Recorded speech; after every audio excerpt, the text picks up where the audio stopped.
Chris Maduka joins us. Good morning, Chris. Good morning, Charles. And good morning, beautiful people of the globe, particularly Nigeria. Wow. Welcome again, Charles. Indeed.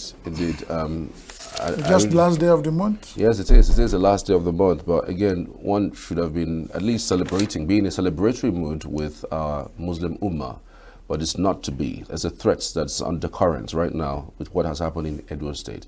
I'm sure you must have seen that story. It happened even on Thursday. It says that the stories that is filtering in from Friday into this weekend. The threats are ongoing in the north, and they are threatening a reprisal right after the Salah season. What's your take? I saw the story and I shared with my family, I said, and the question I was asking my wife, why is it that whenever the dog eats shit, the mouth or the teeth of the goat will spoil? Why? Why is it in Nigeria that in Ketali is a lebewu? Why is it that what happened in Uromi should now become every Igbo man's problem everywhere in the world with threat of extinction? Why? So if you are an Igbo man, and we have been sitting here crying for justice as Igbo people, and we said whoever is involved in the killing, mob action, whether it's my father, whether it's my mother, we said it's wrong and they seek justice. And somebody sits somewhere and their clear conscience and think that Igbo man should be responsible for every killing in Nigeria. And all the people calling for justice are not saying, do not touch Igbos. For they do not. I mean, if you have arrested 14 people, how many of them are Igbos? And somebody suddenly believed that Igbos have, in Uromi, that Igbos are more in number.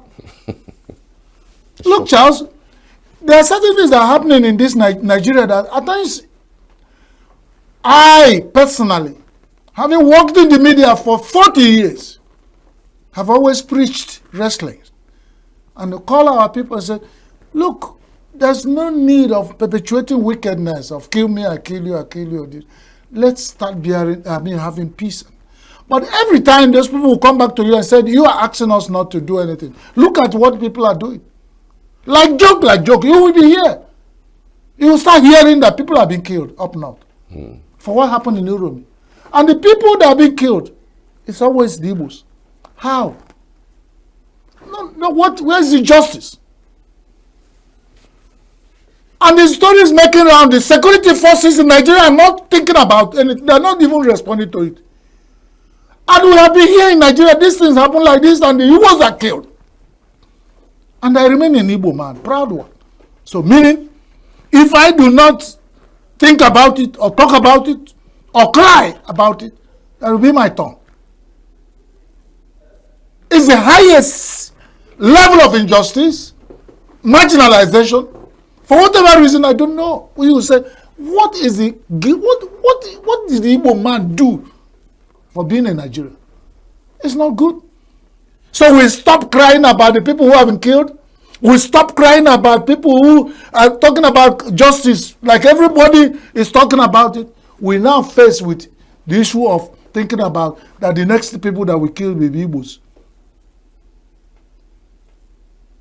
And by the way, is this in the same country that we are getting people who get killed unjustly by any means and nobody's talking? They will sweep under the ground. Now, the whole Nigeria is agog and calling for justice. Beautiful. Because we are also calling for justice. We can't continue like this. Just killing ourselves over time. For what useless reasons?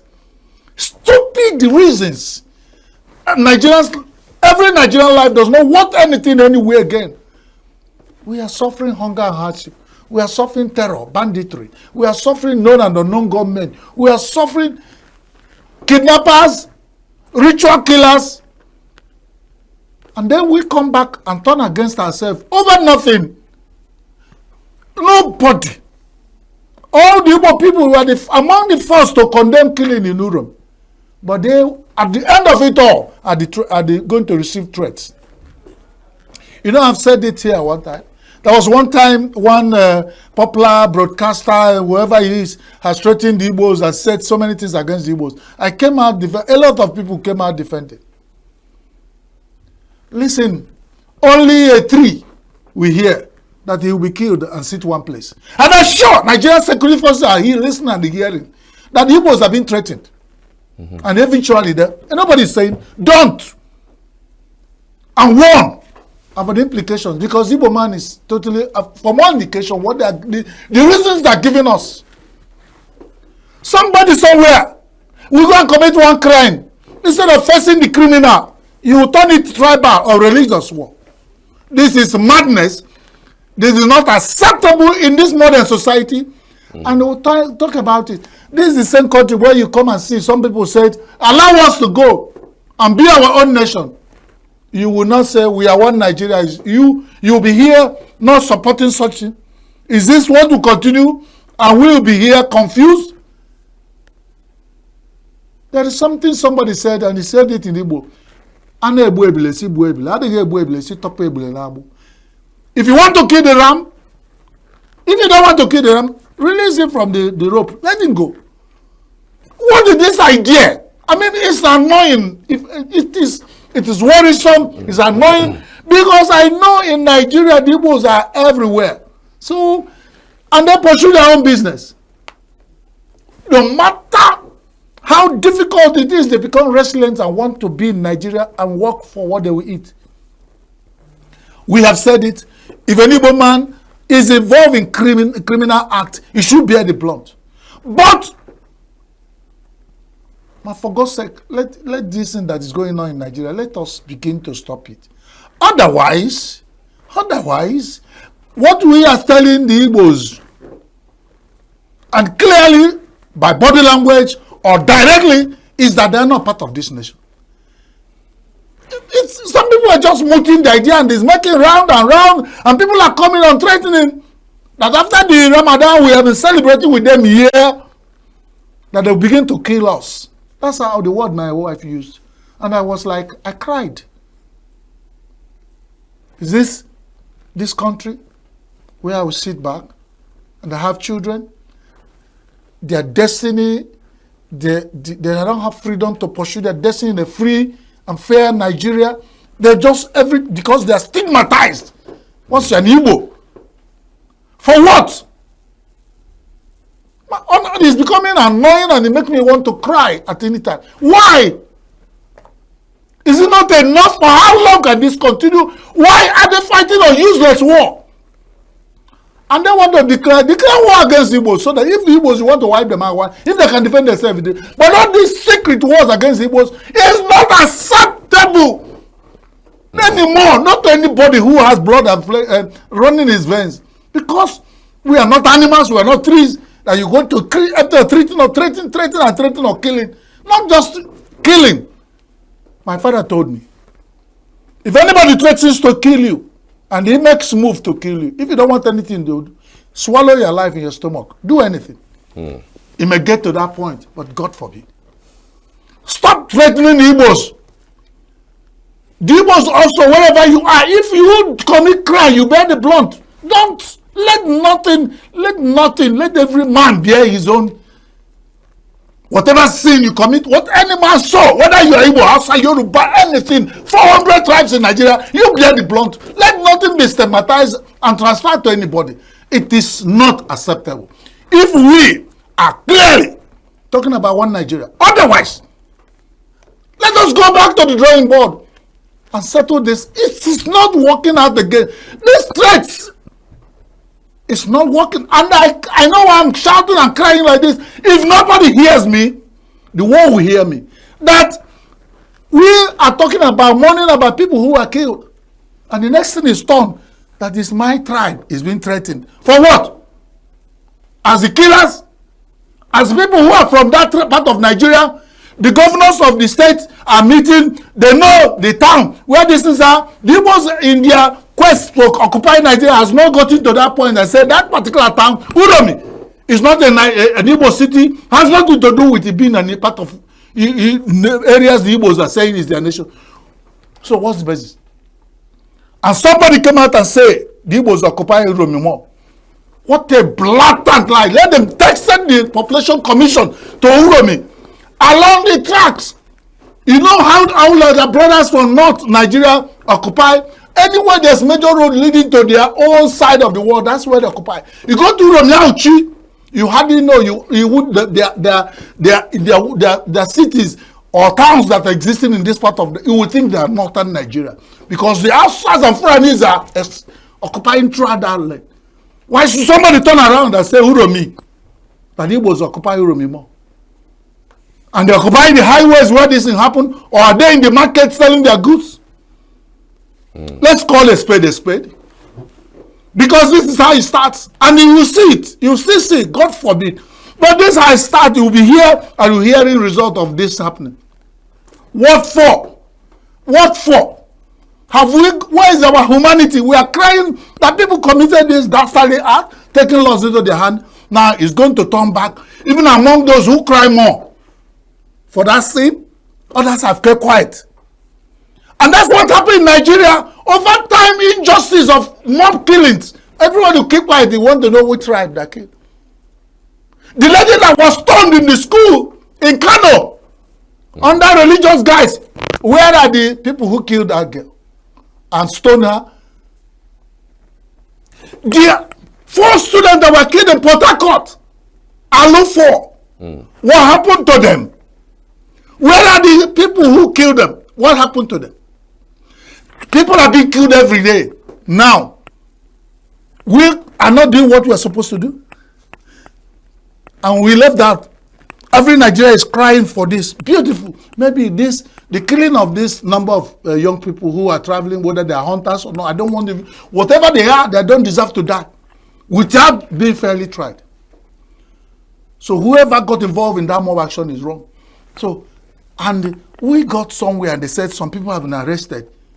And we are thinking, hey, this is rapid. So let's see how they will hasten the investigation and tell us the outcome. Because over time, people will die like this. They will start action like this, noise and that at first.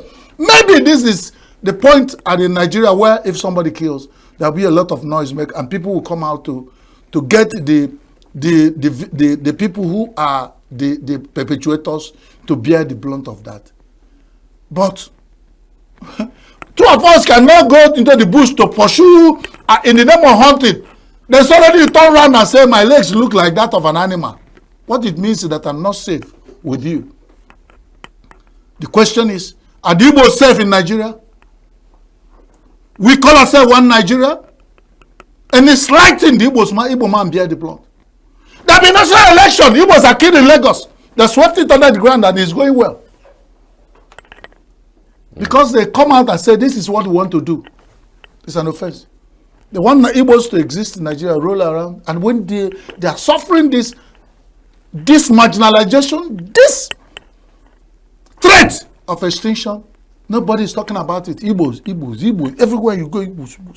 And you have not necessarily an Igbo man who blocked the way for 400 tribes in Nigeria from not succeeding. What is the problem? Let them come out and tell us before. It's worrisome. I can stop crying about it. But if the thing is all right, the God in heaven did not make mistake to put Igbo man in Nigeria. I believe him. He still exists. No matter what. God will vindicate us. Because we believe in what is word. The golden word. Do unto others as you want them to do unto you. So even if Igbo man is doing unto others will not wait, he will receive it. But that's the individual thing. It's not a group of, get every people in a group, put them in a pondon, condemn them, marginalize them, do everything you say Igbo man. And whenever I'm talking, people begin to, Nigeria, whenever they start going, are you an Igbo man? That's the first thing somebody asks you. Why do you want to know whether I'm an Igbo man before you deal with me? That is going to the psyche of Nigerians. And this is where the leg nama will take Richard. We begin now to, otherwise, we begin to think about it. I use the word Emeka Odimegwu said one time he was pursuing about his own destiny in politics. He was fighting with Jim Nwobodo during those days of MPN and MPP days, and they crashed in the Mpo clash of those days. The man came back to the television house and said, "Tell the federal government to defend me, otherwise I'll defend myself." That's what he used. He said, "Tell the federal government to defend me, otherwise I'll defend myself." I said, "Tell Ifeanyi Chukwu Jim Nwobodo that I did not succumb through the hell of war to come and give in to the excesses of a megalomaniac pimp." I quote Ikemba, you know, but turning that over my mind, the federal government better, if they want Igbos in Nigeria, to defend Igbos, punish Igbos when they offend them, objectively. Then, but give them sense of belonging in a nation like our Nigeria. Otherwise, I go with the others who say, if you want to kill the ram, kill the ram. Otherwise, allow the ram to go. Because these issues, we'll think about how to become resilient in a Nigeria that is hardship and hunger, the economy, how will it survive, what do we eat? The next thing you think that the next moment they will hear that their people are being killed for nothing, offense they did not commit, or offense they have not been proven that they commit, just because they are Igbos, they're already guilty. It is wrong in all ramifications of it. If that's the only thing we talk today in this review, I'll keep saying it because it concerns me. I'm not saying it here. I've said so many things that concern anybody because I kept on this since the last 1 week, crying about the people killed, calling for justice for them. The next thing I will hear that even me is threatened by that incident. Then you want me to keep quiet? If I cry for others and I do not cry for myself, then what kind of mourner or crier am I? Something is wrong. And it saddened my day. Charles, I don't even want to talk about anything. It is sad. There's a backstory to that particular story because the residents have been complaining bitterly about headers clash, headers attacking their women, chasing them out of the farms, feeding their crops to their cattle, and this has gone unchecked. People of that region have complained severally and bitterly about that, and nothing has happened. So it was unfortunate that they mistook those hunters moving from Port Harcourt to Kano State. Just let's leave the security forces. They have arrested some people. Whoever mistook or didn't mistake or do whatever word they are using, let them sort it out. My concern is that in that situation, if the eyes of the world are upon Nigeria, they should do thorough investigation, come out and quell whatever is boiling, assuage the wounded heart with whatever justice system they want to use. But they shouldn't allow it to degenerate because it's also a testing situation for Nigeria. If what happened in Uromi can begin to be a threat in Kano and all the areas in Nigeria, and Kano is not a place where they get concerned about an issue in Nigeria, remember, they are the biggest city-state in Nigeria with 44 local government. You know what I mean? So it's not people you wish over. So whatever is coming from there, we should all get concerned. But my own is that as I get concerned for Kano State, get concerned for the people killed, I'm concerned about what people are saying about me. And that's why I'm crying. Because I find in the ultimate, we are concerned to the extent that these people who are killed are Nigerians who are calling for justice for them. Then somebody to turn around and said, Igbo, bring Igbo into it again. Like joke. Hey, God, it's not acceptable. It's not. And God, I can't be alive and watch this thing happen. Even whatever, I can't. It's not acceptable. It is not. It's not acceptable when we keep crying. It's not good. And we have Southeast Nigerian governors. Absolutely. We have everyone. They've not said anything. They are home and dry, governing their states but they even forgot. That's just like the Hausa Fulanis. The Igbos are the next generation people in Nigeria that traverse the whole country everywhere doing their business. Every other tribe in Nigeria are cocooned in their own. Hausa Igbo are the ones moving around in whatever way. Are itinerant traders. moving around everywhere doing their business. The other one might be nomadic, doing some. The other one doing business every part of Nigeria. And you are their governors, and they come back with other benefit, and they did, and their life is threatened anywhere. You are not concerned. And you come back, they want them to call you governors. God, this is not good. It calls for crying. It's not. It keep happening over time, and something has happened again, and we keep quiet again. The leaders of Saudis will keep quiet. The honors and the Igbos, and nobody has said anything until it gets bad. Is it not that this time you heard it and you begin to shout, so that it doesn't get anywhere? You keep quiet. The people make good their trade. That is at that point, you pay. You go back to do what? To ask for compensation for the lives of your people lost. They will add that one to the one they're asking for June 12th. So when they kill Igbos again now, you add it to the 10 trillion you ask for the other time. Maybe asking for 20 trillion. Don't ask for money for my life. Save my life. Because my life cannot be quantified in monetary terms. Absolutely. I mean, the governor of Kano State is sending a high-powered delegate to Edo State. I'm sure that they're going to meet with Webolo, and they said they're also going to meet with the Hausa community in Edo State.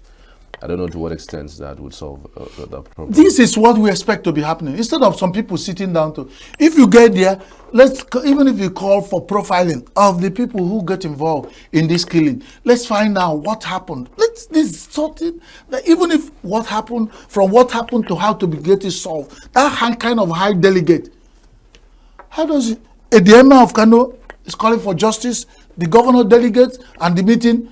And how many Igbos are in his cabinet? I don't know how the Igbos come into it, because each time, it's getting me mixed up. You will pay more for fuel because of the naira for crude talk is wobbling.